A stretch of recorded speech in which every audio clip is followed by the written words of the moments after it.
Hey, welcome. So, good afternoon. Is it good afternoon, good morning, whatever you may be in whatever time zone, right? I'm hoping you're tuning in right now. And really, what a good afternoon. It's welcome to today's panel discussion. Hey, welcome. So, good afternoon. Is it good afternoon, good morning, whatever you turn that off? I'm sorry, it was on. I was testing the YouTube. So today we are here to do the webinar today about global NGO voices, the people, the mission, and the road ahead of global NGOs. And we're so excited for everybody who's tuned in, everyone who's listening. I'm going to start my introduction. My name is Dr. Joyce Weru. I'm an organizational psychologist and also an executive leadership coach. And today, wow, I am just so honored to facilitate these very important conversations alongside some of the most experienced minds. We've got some people here from global development, workforce leadership, organizational psychology, which is a different spin to what maybe people have been hearing before. And while we're here today, the conversation is not just about the rapid shifts that's happening in the global nonprofit sector, right? It's all about sometimes we got to really center, it's all about the people who carry the weight of this work. So in many ways, today's discussion is about naming. I do this in executive leadership coaching because we always talk about when something is happening and people cannot name what's happening, they either make it up, right? Or they struggle to push through this whole change. So research, we talked about, we're going to bring a little research today in our conversation because I think it's really important. So research really supports the idea of this thing, and we've been talking about the world right now and the uncertainty in organizational settings that has such a profound effect. When individuals who cannot process or articulate literally their experiences, right, they're often trapped, become trapped in the cycles of frustration. There's a lot of burnout, the stagnation. And this was a study done by Vaughan in 2020, which is really recent. So why is it this is such a power of this conversation, right? We are in one of the most defining moments for the nonprofit and global development sector, which I have worked in for very many decades. I've spent so many years in the global space alongside with some of the panel members that you're seeing on here today. So this conversation is a little bit more deeply personal, but also incredibly urgent.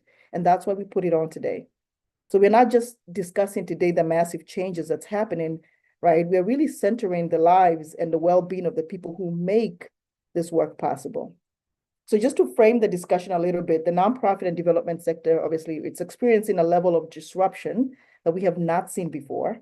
And of course, we all know that global nonprofits are very, very resilient. That's really what makes them so unique, so brilliant. They work in some of the most beautiful continents and some of the most challenging continents across the world, right? So the disruption has actually left so many leaders feeling unprepared. And also even sometimes maybe you might think about helpless. So what do we name this? When I was doing my research, I came across this term called mega threats, right? And it was from the work of Mulani, who defined them as this negative, large-scale episodes that receive this level of significant media attention, right? And what do people do about that, right? So when you think about change, which Dr. Whitehead will talk about very well, you think about the human side of change, right? From an organizational psychology perspective, right? People overlook the conversations about what organizational change and the human cost of that, right? Research shows that organizational change is closely linked to so many organizational risks. And you'll hear a little bit about that from the panelist, right? And employees experience uncertainty and restructuring are more likely to push themselves to the limits of their capability, right? Meaning they're leading to mental distress. So as much as we are sitting here today, people are also going to push themselves to the limits. And that's what maybe we think we talk about that. So that means beyond all these financial constraints and everything that we are seeing organization from a structural adjustments, we must also address the psychological and the emotional realities of change, especially the trauma of transitions. One of my former chairs, Dr. Whitehead, has done so much work on trauma and transitions and what that looks like. So what are we doing today here? Our goal is to simply bring the voices to the challenge and opportunities of also change, right? Creating the space today for honest conversation, and you hear that from the panelists, a shared experience, because some of us have done either research together or have actually worked in this industry for a very long time together. And those insights needed to navigate this type of a moment, right? So a little housekeeping. I know this is a webinar, as you all see, but there is a little Q&A button at the bottom. So if you have any questions, or if you want to put any comments in there, please do so, and we'll gather the comments later. And hopefully that, of course, if we have any questions, if we have any responses, we'll make sure they're thought through, right? And so that's why we did this as a webinar today. So so we're gonna get started, and I am gonna first introduce the first panel. And I am so joined here, first of all, Tony, because you are the first one on my screen. Tony Butler-Sims, who I've known for so many years as well.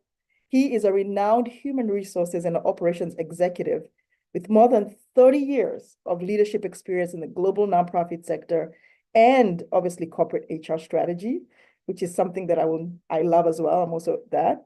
With a distinguished career leading HR function, he has been on the forefront of navigating so many complex workforce challenges, including restructurings, layoffs, cultural transformation. Tony has also traveled extensively to some of these field offices worldwide, implementing, impactful HR solutions. He is also the president-elect of DC Sharm, which I'm very proud of. They do a great work, and a member of the Forbes Human Resources Council, contributing insights on leadership, workplace culture. Tony is always dedicated to ensuring HR remains such a strategic force in driving both organizational success, but also the employee well-being, right? He holds a master's in business administration and human resources management from George Washington, right here in the DC area, and a bachelor of business administration as well. So Tony, I am going to throw you the first question, which is from an HR executive perspective, right? From your own expertise, what has this wave of layoffs and administrative leave truly been like, right? When you think about beyond the policies and logistics, what has it truly revealed about HR's roles in crisis management, the employee support and sustaining organizational culture during this time of period? Yeah, thank you, Joyce. I think first and foremost, we need to identify that HR plays a pivotal role in, sustaining not only the organization, but sustaining the employees, showing empathy during this process.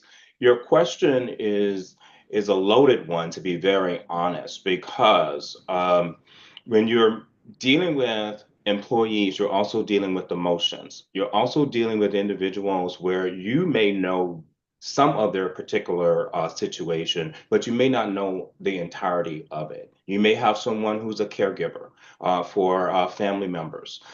So when these things happen, you have to be able to put your best foot forward to assure that you're providing them the level of support that they need. And I think it goes well beyond just simply pushing them to an EAP provider. It's really being a voice or an ear to listen and being an active listener so you can actually be there for your specific employees. This has been a very rough time, not only for me in my role, but for my counterparts as well. We've seen upwards to 80% of staff have been affected by this across the international development sector as a whole. And we're talking about RIFs, so think layoffs, but also furloughs and also salary reductions. This funding pause has caused a trickle-down effect that we're going to see for years to come. And to be very clear, we don't see an end in sight. We got some level of a reprieve today when the Supreme Court pushed back the case back down to the lower court, so they would be able to release the funds that are due to the NGOs. But I think folks that are outside of the Beltway don't really grasp what the level of engagement USAID has had across the spectrum, but also the State Department. The State Department has contracts and grants as well. And the final point that I want to make is when you start to think about this outside of the Beltway, it is the farmers who actually provide their crops and sell to USAID on specific contracts that are being affected here in the US. So when you start to think about USAID and international development, it is not just global, it is here as well. Yeah. Yeah. Yeah, and thank you, Tony. Thank you for that. Because I think when you think about sometimes we look at it from a very micro level, right? And I think what you're thinking about and what you're talking about is at macro level that we're actually not even wrapping our head around, right? And I love even what you mentioned about this at this point we have to also look at the whole self of individuals and people, as you talked about the caretakers. People could be holding, people hold a lot, and we saw that even coming into COVID, right? And people are still holding a lot. And think when you think about this level of change, and that's what we're talking about today from a psychological perspective, is like, what do you think about when you think about a human being from a whole self? Right, not just the piece that we see it in work every day, not just the piece that people bring to work every day, but everything else that encompasses that. So I really appreciate that insight in terms of that and the emotions that sometimes we also people try to shy away, right? Don't bring emotions to work, don't bring emotions to some of these things that we do, but I think they are so central. They make who that's what makes us human beings, right? Is those emotions. And I also, even when we're doing executive coaching, one of the things we try to do it, and maybe you said this as leaders or organizations, not assuming what that emotion is. I think at this point, one of the beautiful things about being in a position where as a leader or being in a position where you're managing people, we're trying to buffer some of this. Maybe even that simple question of um, what is that emotion? Don't name those emotions for people. Like start to gather that type of data on what that looks to look like, right? Just because somebody's coming in, it might feel sad to them, but maybe inquiring, what does that look like for you? Right. I think it's something that we can definitely think about in this moment of time. Because sometimes, again, I mentioned how helpless people are feeling, and leaders, um, we've been resilient so long in the nonprofit. We do projects, they come to an end, they come to a close, we go back and we get other projects. But this level of, like you just said, where there's no end to it, I think it really brings a little bit of level of complexity to this situation, right? And just to actually pivot from that, because I'm going to jump to Dr. Lulu right now. Dr. Lulu Kavisha, thank you so much for being here. You have previously, a little background about her. She's previously led recruitment efforts at organizational including ACDI Voca, CARE, USA, UNICEF, some major global nonprofits, the International Center for Journalists, and the International Center of Research on Women. And Happy Women's Month, by the way, Dr. Lulu.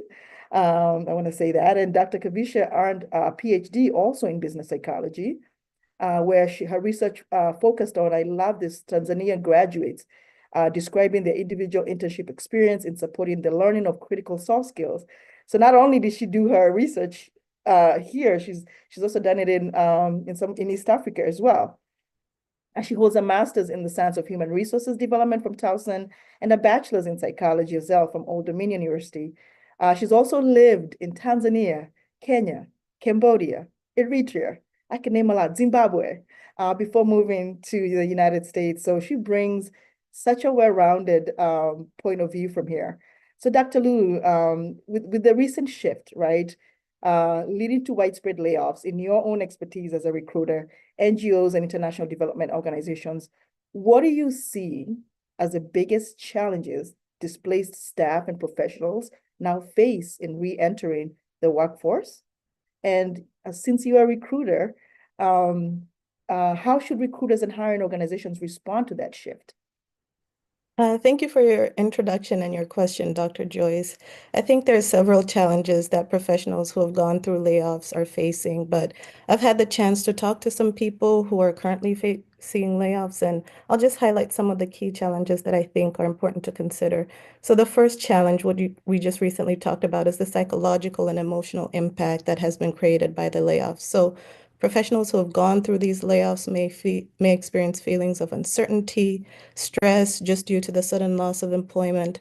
A lot of professionals who work in the NGO or in the international development sector are typically individuals who strongly identify with the mission of the organization. So the work that they've been doing has given them a strong sense of purpose and even identity. So losing a job that they felt closely aligned with can certainly take an emotional toll. Some professionals will need to relocate to find employment, which can also be very challenging, especially when you may not have enough financial resources to do so. And I've talked to some professionals who are even worried about losing health insurance coverage. So as these professionals re-enter the workforce, I think hiring organizations can offer emotional support, coaching, or mentorship to support these professionals.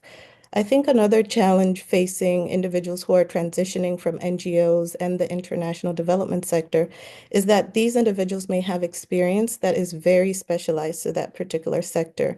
And that experience may not always directly align with positions that are available in the for-profit sector. I think organizations could consider individuals with transferable skills during the recruitment process. So a lot of soft skills such as communication, problem solving, and adaptability, for example, are really transferable across sectors. So organizations can also consider offering upskilling programs, which can really help bridge the gap between nonprofit and private sector expertise. And I think another challenge facing those who are undergoing layoffs is really the competition in the job market.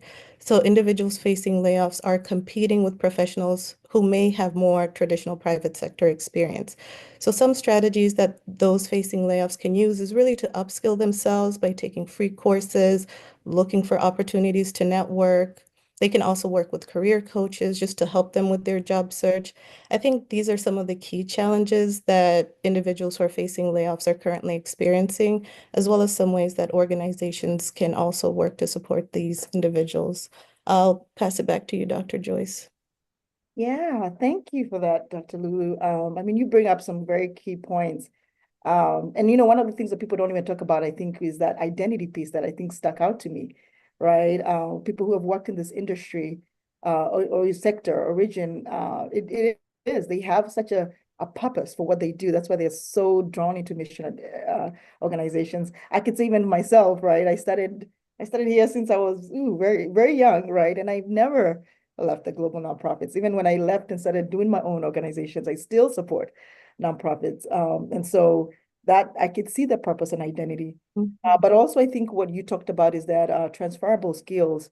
One of the things that the global NGO community brings, at least the staff that I know about really well, is those soft skills, right? And I mean, you've done a lot of research on soft skills, and you see sometimes actually now organizations struggle. People might have a lot of the technical skills, but those soft skills sometimes are so undermined, or people just don't experience them. But that you talked about the adaptability that people bring from this global nonprofits, and I think that's something that is so highlighted. If you're adaptable to anything, right, you're able to communicate really well and solve problems.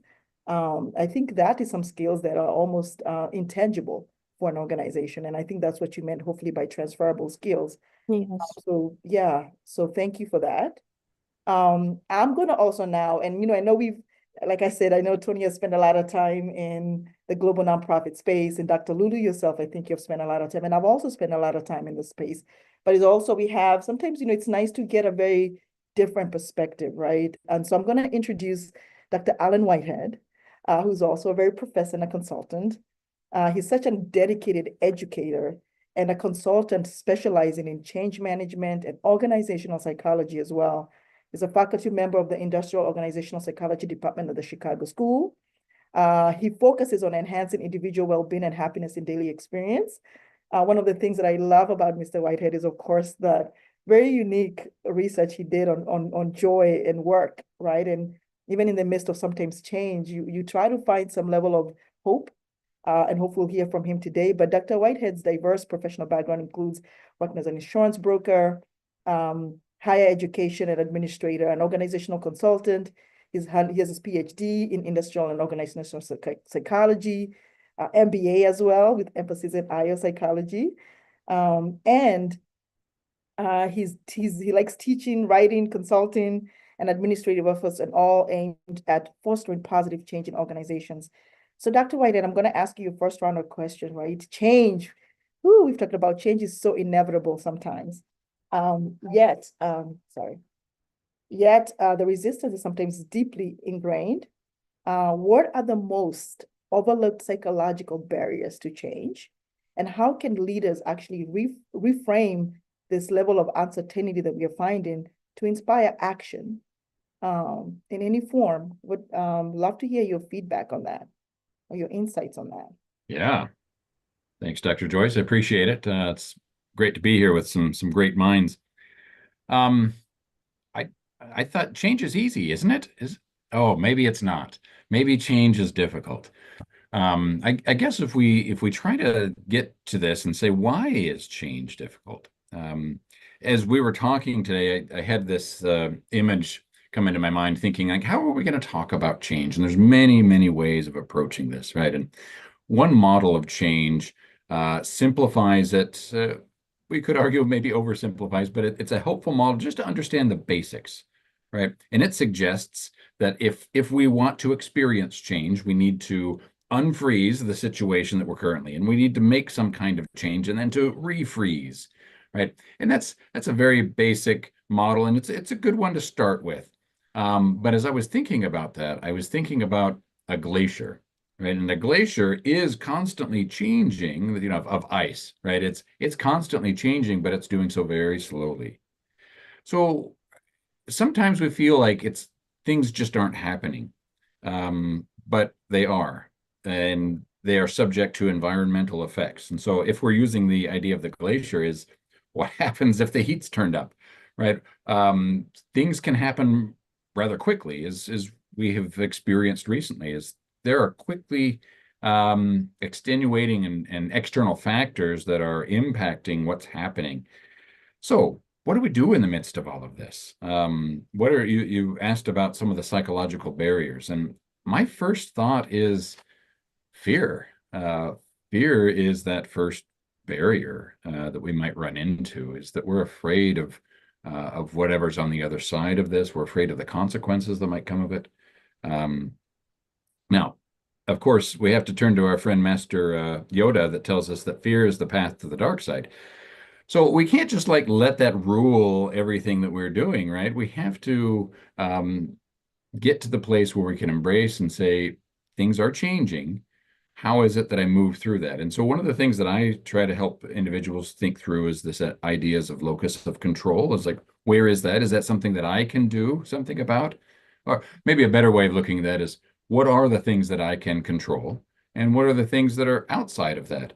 And being able to name them, I think, can be really helpful in approaching those and accepting change. Because if it's just something I can't control, it doesn't mean that the consequences aren't really painful and difficult and hard to navigate. But it is an aspect of saying, I can't do anything about that, but I can do something about me, about Alan. And what are the things that I can do? So that sphere of influence, I think, becomes really important in that process. So, Dr. Joyce, was that responsive to your question? Is that helpful? Yeah, I love that. First of all, you introduced one of my most beautiful things that I like, which are metaphors. So I love the fact that you talked about this glacier thing, right? And when I started this conversation, we thought about just, again, when people don't name things or when people cannot find a word around it, people make up or sometimes it gets really confusing. So being able to give people that level of a glacier, right? Looking at this as, I mean, yes, like you just said, you put a heat to something, it might melt, right? And I loved what you talked about, the fear piece of it. I think that's something that I think really stood out to this conversation, because I think that's what it is. I feel like because we don't know what's at the end of this, right? People get stuck with where they are. But one thing you've reminded us to do is this sphere of influence and locus of control, which I think you brought it up and you talked about it really well. That locus of control is, I think, something we sometimes forget about, right? And that's hey, what are we in control right now? When everything else around us sometimes could be falling apart. So I think I think I will take that metaphor for you. I'll probably add that in one of my lists as well as I'm doing my coaching in this process. So thank you for sharing that, Dr. Whitehead. It really makes a lot of sense and exactly what we wanted to bring language to this level of uncertainty, right? And so, Tony, I'll go back to you, right? Since you brought up some really good points earlier. So think about if I know Dr. Whitehead said this thing about fear and the fact that sometimes people can't even see past what's happening right now. If you think about, if we could just imagine looking ahead, right? And how do you see the role of HR evolving, right? In response to these challenges, and what strategies will be critical at this particular moment, even maybe one strategy, the one big thing, right? For sustaining organizational and supporting employees actually going through this level of uncertainty. Yeah, thanks. Thanks for that, Dr. Joyce. I think that I think we need to be clear that this is a homemade crisis. And what I mean by that is we got caught flat-footed. Um, when I say we, I'm using proverbial we have business continuity plans, but we didn't have anything in place that would assist us gravely in this particular situation that we find ourselves in. I think the lesson that we've learned from this is that we need to view everything with a different lens and figure out how do we navigate and how are we best able to pivot when things like this occur. The easiest way to draw a line would be to think about how the disruption happened to the workforce during the pandemic. Yeah. And I think that there are some parallels there that we did learn. However, again, this is a main homemade crisis that we just did not see coming. We were never in a position where we felt as if all of the executive orders and things of that aspect that had came down would have upended international development the way that it has. So I think it's crucial for HR to not only be a larger part of an operational business continuity plan, but in and of itself drive the decision making and create an HR strategic and operational plan as well. Because that would then put you in a space where you can be able to provide nuance and context to individuals on how do we navigate and how do we manage with, let's say, a skeleton crew. How do we navigate, how do we manage, and how do we continue to operate on a shoestring budget? How do we do all of these things and continue to be in a space where we're providing for our clients and our beneficiaries? I think that's the piece that has been missing. And that's the piece that we must assure that once we're beyond this, that we're able to pick up the pieces and move forward. I'll turn it back to you. But Yeah, I love that. And actually, I think we didn't even address the people who have been left behind, right? The skeleton crew that you're talking about here, which is, even from an executive leadership coach, and I'll actually ask Dr. Lulu to chime in on this a little bit. So that's it. I mean, they still people, and again, it's two sides of the coin. We got the people who are doing the layoffs and the follows and all that's happening in there. But then we have these organizations that no matter, hopefully that will come to the end of this and there'll still be opportunities and places for people to thrive and work in, and I think Dr. Lulu touched on this earlier about that piece of identity. A lot of the research actually also shows that people actually spend their ages from the age of 17 to almost 70 in the workplace. That's a massive amount of time if you really think about it, right? And so people become, people find friends and people become families in this. They become that. And actually, even as I was putting this panel together, and I was reaching out to some of my global NGO folks, right? I mean, some of them we've not spoken in 10 years and some of that, but when I called them to do this thing, it was such a profound experience for me because even after 10 years, it becomes family. The global NGO sector is such a big family, right? And it don't matter 10 years, they could still remember, oh my God, how's your daughter? She's now grown 18. But when I started this work, she was not even born, and now she's here driving. And so I think that piece of identity is really underestimated, but also like you just talked about the contingency plan. I mean, not the contingency, the business continuity plan. Even for the people who have left, there's maybe giving some hope, like maybe we could try to work on the people who are here, right? And also, again, when we think about even executive and leadership coaching or any type of coaching perspective, this is when it's so fundamental to what is happening right now. And I speak from obviously somebody who has also done coaching for a while now, is now we think about where are we now and maybe what can we look at like how can we see the future, right? And helping people kind of work through that. And Dr. Lulu, I'll go back to Dr. Whitehead in a second. You do a lot of career coaching as well, right? Any insights from you in terms of why that at this particular moment will be something that will serve people well from that perspective of career coaching? Sure. So like you mentioned, Dr. Joyce, that identity piece that we talked about, that's one of the struggles that I'm seeing with a lot of clients. So essentially, for a lot of people, this wasn't just a job. So their their whole career has been disrupted. And so that's the challenging piece for people because it wasn't just a regular job for them. They were really drawn to that mission and now trying to navigate and figure out, what's next and to really find another organization that they strongly identify with. So that's sort of the struggle that I'm currently seeing with clients right now. Yeah, yeah. Thank you for that. Thank you for that. And so, Dr. Whitehead, you mentioned some great points earlier and the metaphors that you brought it together. So, in the midst of change, right? I think it will be interesting to hear your perspective of when there's a lot of uncertainty and there's a lot of disruption. Obviously, that hopefully, I think that could drain motivation. I think when you look at it. So a lot of your research, you did a little of your research that uncovers how people can still find joy and fulfillment, right, in their daily lives or daily work, if you think about it, right? So what do you think, from your expertise and perspectives, what are the hidden sparks, right, that make work meaningful, even in the midst of uncertainty and change, right? What do you think is that spark? Yeah, that's a great question when you're saying what are the hidden sparks to find that meaning. Yeah, I would suggest in the individuals who are probably part of this are part of organizations that are all about meaning, and so working through that and saying that meaning is really found within the mission of that organization. And so, you talked about this, what you said, the draining motivation. And so I'm also a metaphor guy. And so I hear draining and I think, okay, if there's a drain, that implies there's some kind of pool. And so if I have this pool of motivation, I yeah, don't know what motivation's made of like that, but let's imagine I have it. Um, if it's draining, where's it going? What are the causes of that? What is motivation?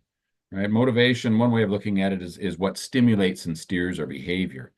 yeah, And it gives us direction in addition to getting us moving. And that's an important piece to consider here. And so if that's draining, is maybe I don't have that direction. I can still stimulate, but I don't know where to put it.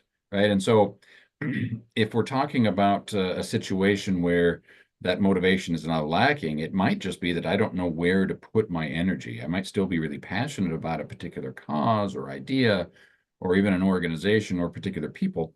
I don't know where to put that. And so what I would say as far as the hidden sparks is find opportunities for doing that. If we're talking about finding joy and finding outlets for those things, that keyword is finding. And if we're talking about finding, that implies that we're searching, that we are looking. And that's an active process that can be difficult and challenging, but I would suggest that most of the time it's really rewarding. So continue to find and look for those opportunities um, to move that energy, the efforts, whatever it is that you're involved in.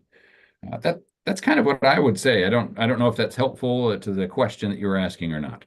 yeah, yeah, that's very helpful. That's very helpful. I didn't even think about it from that perspective of the drainage, right? It got to go somewhere. That motivation has to go somewhere at this point, and even hope, right? But it's a matter of where do you place that, right? Where do you put it? And sometimes, you know, people learn so much about themselves during times like this, right? And I think I know you're going to say something, I was Dr. going to say that they can learn about themselves. Whether they do or not is another question.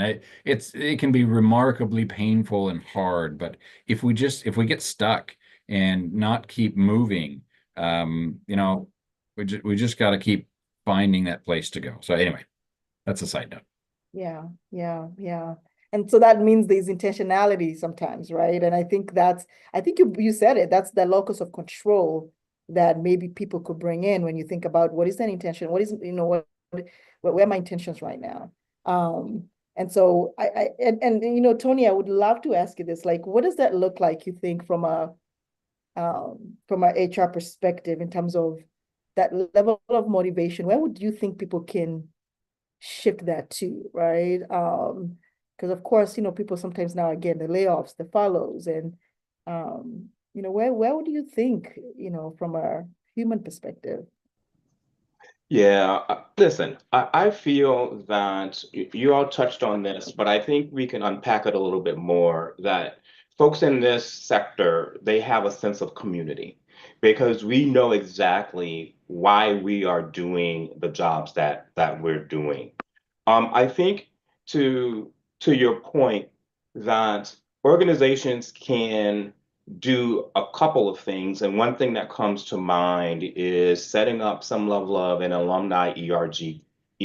So you have some level of employee resource groups for your alumni, for the folks that either are furloughed or laid off, or even the folks that have departed the organization voluntarily. So that way they still have some level of a connection, not only to the organization, but also to the folks, the people that they have worked with for multiple years. I also feel that there may be some level of survivor's remorse for the individuals that remain at the organization. And I think, how do you assure that you are providing them the mental health support that they need as well? So those are a couple of key things that I think are top of mind, especially for me as we navigate through these uncertain times. Yeah. Wow, what a unique.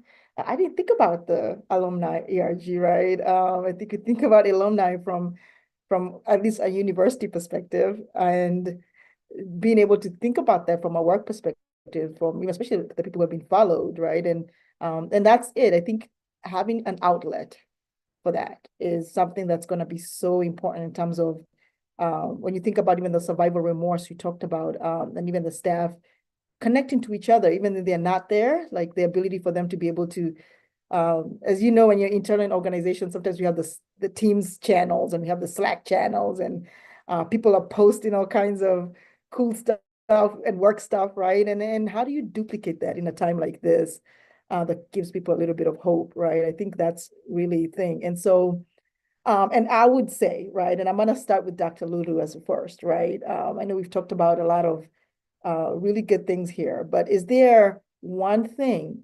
that one thing you want the audience to take away from this conversation, right? If there was one thing that you could wrap your head around under this, what would that look like? What would that be for you? That's a great question, Dr. Joyce. I know one of the biggest takeaways I have from this conversation is the reminder that change is inevitable and it can be difficult and it can be scary, like Dr. Whitehead mentioned. But we talked a little bit about that locus of control. I think it's important to really focus on what you can control. I would say in the midst of change is also an opportunity for growth. I know there are a lot of skilled individuals out there, and I hope that these individuals remember that they've been able to secure employment before and they can do it again. And so I just hope that in the meantime, everybody can find ways to be resilient to this change. And I just want to thank you as well, Dr. Joyce, for putting together a meaningful discussion. Yeah. Yeah. I think that's such a positive thing to be, because, um, you always think, sometimes you don't see, you think probably the people could even just pause for a second and think about, how they got to where they are right now. All right. I think, like I said, having worked for the global nonprofit industry, I mean, there's so many ups and downs that we have gone through, right? I think we talked about it when I used to work, when we think about the field offices and we think about sometimes when there was that Afghanistan disruption, right? Tony, I think we've had an experience when we have to pull staff out of like a country like Sudan because of the unrest, right? Even the funding sometimes happen. I mean, in business development, sometimes, when those programs are closing, we go back and we write other proposals. But what makes it so unique, and maybe what is um, really disrupting now, is the fact that we don't even get to write that impact story, right? That's one of the things that we pride ourselves in the global nonprofit spaces, is those impact stories. We come in and we do the work and we leave there and we write a story about it behind. And then there's data, right? There's monitoring and evaluation, because sometimes I think people forget about that.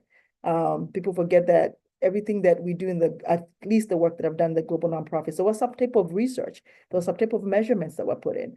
And so what those stories now, like how do we what do you do with those stories? So it was just never, oh, we're going in there, we care about the mission. But at the end of that came a story. And sometimes we even went to like some of the farmers and they were able to tell their stories about it. All right. The stories didn't come from myself, or the stories did not come from sometimes the leadership or anything like that. It came from the boots on the ground, right? The people who are actually um, feeling this impact and receiving some of this benefits from that, right? I have made, I call myself a global sensation right now because I've worked across probably every single continent, right? And it's just the joy that that brings is something I can't even put words around it. So Dr. Lulu, thank you for that, feedback of just understanding, wow, have we been through things, in the global nonprofit space? Yeah. And maybe one of the things that we should never forget is a community. That's the same thing. My career is built on the community that I built in this global NGO space. That's what sustains me today, right? And so I think that's really important to be able to share that with people. So thank you for that. And Tony, I will ask you the same question, right? What is the one thing or two that you want the audience to take away from this conversation? What would that be? Yeah, that's a really great question. I think the one takeaway for me would be assuring that the displaced staff are not forgotten. And I think that that's one piece that we can all make a conscious effort to assure that we do. And if it means just touching base, whether it's through LinkedIn, whether it's a text message, whether it's an email, really, I think that goes a long way for individuals to know that there is someone on the other end that cares. And I think that goes a long way for people. So that would be my takeaway. Yeah, yeah. I love that. Something also I thought about is like you talked about, I'm always on LinkedIn, so you're right. And I think people are posting. You could see when people are saying, hey, I have the skills, right? And I love that maybe one thing that you said intentional that you could do about people is like if you have worked with the person before, maybe put something in there. Like, hey, I remember our days and what makes them so great about that. I think that, like you just saying, knowing that there's somebody else at the end who's looking out for you I think is something that is really, really important, right? And I think even LinkedIn, they have those recommendation things, right? So don't forget about those features now. I know sometimes people think about, oh, wow, technology, like we're going to bring technology to the conversation now. I'm not big on tech, but I can tell you this, I know LinkedIn, right? And so if you have, like you just said, if you need a recommendation, I've worked with you before, and you need one of those, I think that's it. And people being open to doing that and putting that feedback. So that's one of the things. Thank you for bringing that up, Tony. Dr. Whitehead, I will also ask you the same question. If there's one thing, since you give such beautiful metaphors, maybe you leave us with one more that you want the audience to take away from this conversation. What will it be? I took away glacier, so. Yeah, Glacier, I just thought about that one. So we'll have to work through that a little bit in the developing. Let me Yeah. just say this, as far as motivation is concerned, we spent a little bit of time talking about that, and so my mind's kind of been chewing on that. Yeah. But as we're looking at this, Lulu was talking about this idea of the incredibly skilled individuals who have so much knowledge and ability in the things that they're doing. And Tony's talking about the connectedness that happens amongst these individuals and when they leave and those who stay. But there is that idea of connection. So there are three main ideas to self-determination theory. It's probably one of the more robust theories that describe motivation. And we're looking at autonomy, competence, and relatedness. And so Tony's talked about relatedness. Lulu's talked about this idea of competence and really knowing. And so I guess I would just echo or pick up the other side of autonomy is that we have choice. Now, it doesn't mean that those choices won't be difficult, but we have choice. And if we can remember that we are autonomous, I would say don't give up. If the thing that you started doing at some point was worth it and worthwhile, is it still? And many times the answer is yes. And if it's not, then we can, again, make that steering wheel change. We can move to something else. But don't give up, right? Keep moving forward. It's just, if you're, what is it? The journey of 1,000 miles starts with a single step, right? You got to start somewhere. And sometimes we're forced into that, and sometimes we're making that of our own accord, but we can still make that next choice. So I don't know if there's a metaphor in there, but I just say don't give up. You're going to do great things. Yeah. I was trying to find, look, I'm over here on my phone. I told you sometimes I'm techie because when you think about the notion of choice, right? And I think, oh yeah. So there's a quote that we love so much. I'm going to read it because it's really aligned with exactly what you were saying, right? And we use this a lot in coaching. And it says it's by Frankl, Viktor Frankl. I think that's what he Right. called. Yeah, it says between stimuli and response, there is a space, right? And in that space is the power of choice to choose our response, right? You said that. So in our response lies our growth and our freedom, right? So that's that choice thing that you're talking about, where our growth and freedom could be. So even in the midst of all this change, I think that that really resonated with me. I need to memorize that quote because I use it a lot. And I think yeah, choice is everything. And I know some of my leadership coaches are watching this right now. They will really anchor on that level of choice. It's something that in the midst of change, we don't think about it. But you talked about that locus of control, and you talked about that self-determination theory.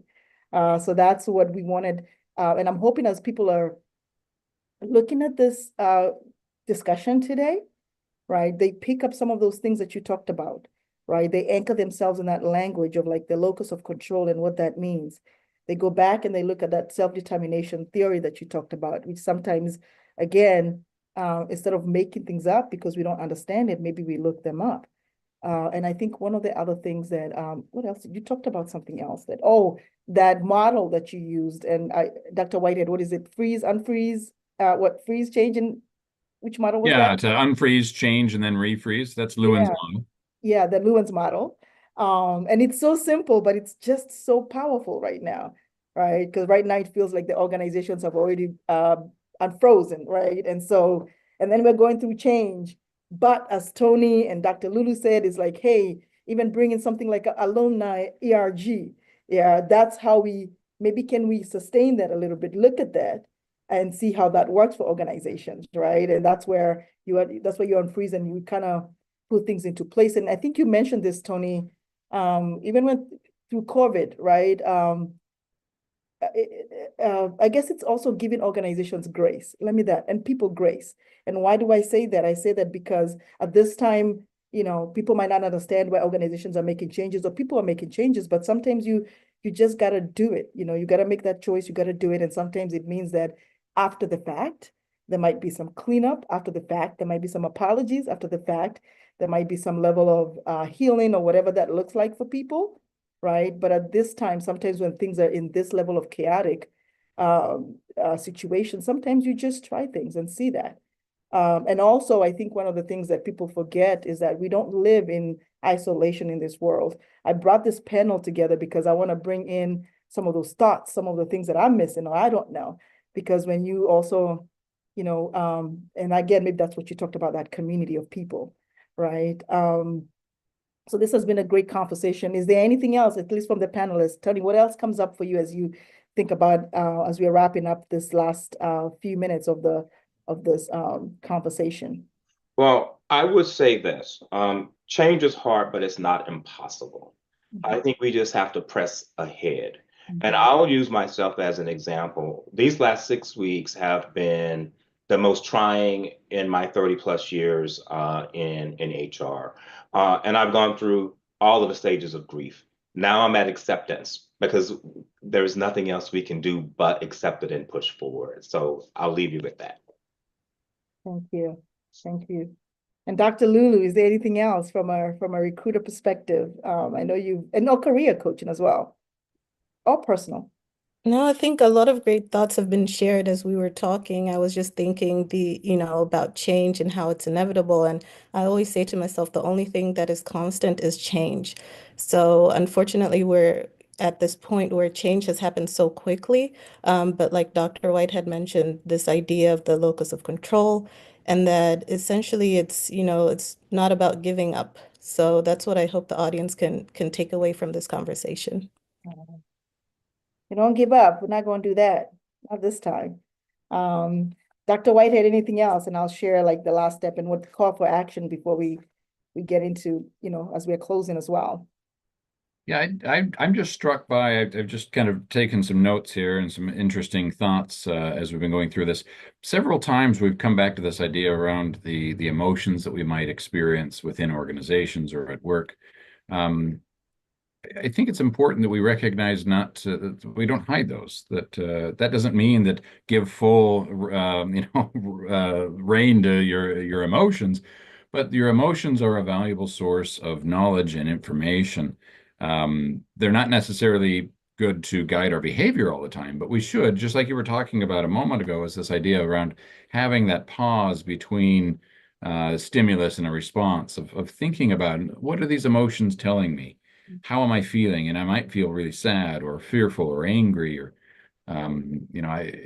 thinking through that can be really helpful. Anyway, just a thought to maybe embrace those a little bit and think about what they might be rather than try to just ignore them or just assume that we need to make them all good all the time, whatever that might mean.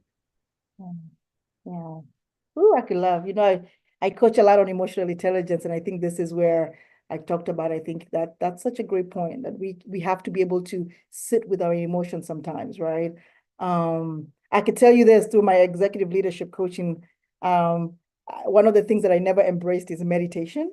And through this process, I have learned I would tell you I could only do a 10-minute meditation, and I could also it has to be guided meditation. Maybe I'm a little lazy, but there's power in that. There's power in sitting with your own emotions sometimes. I have 2 kids sometimes right now, and sometimes that's hard, right? And so try to find a space where I can actually do that. And sometimes I do that very early in the morning before they wake up and disrupt my life again, is when I do about emotions. But I really thank you all today for being here. Dr. Tony, we spent a lot of years in this industry together. We're not gonna say how many because we might look very, very old, but quite a lot. We've met a lot of people. We've done this, Dr. Lulu. We've had an opportunity to work together. We've had an opportunity to brainstorm together. Dr. Whitehead, your academic work has been so phenomenal. And what I take about, every time you want to introduce something so interesting and how the way you take change and organizational psychology and kind of make it so simple to wrap your head around is really impactful for me. And so thank you all and everybody else who's joining this conversation. And again, we're going to share feedback. If there are any Q&A questions that were brought up, we are definitely going to try to see if we could address this. But what is a call of action as we're wrapping up, right? And so in the next week or so, we have been working on research questions. So, and I think sometimes again, maybe this is something that's been programmed in me. When things go like this, we got to make sure that we collect data from this, and we have to be able to, because data is powerful, right? And so how do we bring that in? So we are going to be launching a survey for both global nonprofits, both people who have been laid off or people who are in the organization, because sometimes you have to have that level of comparison. Because like you said, uncertainty and change is constant. Dr. Lulu said that. It's something that happens. But what makes this so different? And we don't want to make things up, right? We want to hear from the people who are experiencing the change. We want to hear from the people who have been left, who are still within organizations. So when you see that research, it's a quantitative study that's been done. And we're really looking at the uncertainty of this change. And we're looking at what does that stress look like, right? From a psychological perspective. I think people have talked about the financial impact that this is having on people. People have talked about the organizational impact that are having on people, right? And there's probably a lot of data that's going to come out from that. But really, like when we center people and what is happening really on people who do this work on a daily basis, like, we talked about even when we think about organizations and we think about their sometimes it's not about like their whole life cycle from when they started all the way to the end when they exit, but we think about it from the everyday experience, like their every single day experience, right? From now, so we want to capture that moment in time of this experience of what people are doing. So when you see that research coming out, I'm asking that please participate. It's going to be about 40, 50 questions. But give us the data. We'll do the data analysis for that research. We'll probably write a white paper on that as well, because the voices matter, right? And I know a lot of people are shy and might not be in the capacity to talk about it, like we're doing today in this panel. But maybe you could provide your insights through that anonymous survey that we're going to do. So that's what's going to happen after this. So if you have people who have been in this industry, even in the government industry, because again, we have to have some level of comparison. We can't just focus on the global nonprofit space, because I think, like you just said, Tony, it's the mega effect of this is way bigger than I think what people could really conceptualize right now, right? And so that's what's going to happen next. So we want to thank you all again. Tony, thank you so much for your time today during this time. Dr. Lulu, thank you so much for your insights and everything that you brought in as a in the recruiting space and how people could navigate through that. And Dr. Alan Whitehead, of course, I want to thank you too again for being part of this conversation. And I hope we're going to do some more of this. And so we'll follow up with a summary of this conversation, and we thank everybody for joining as well. So we're going to end the Zoom right now. Pack all my stuff over here. Thank you all. Bye-bye.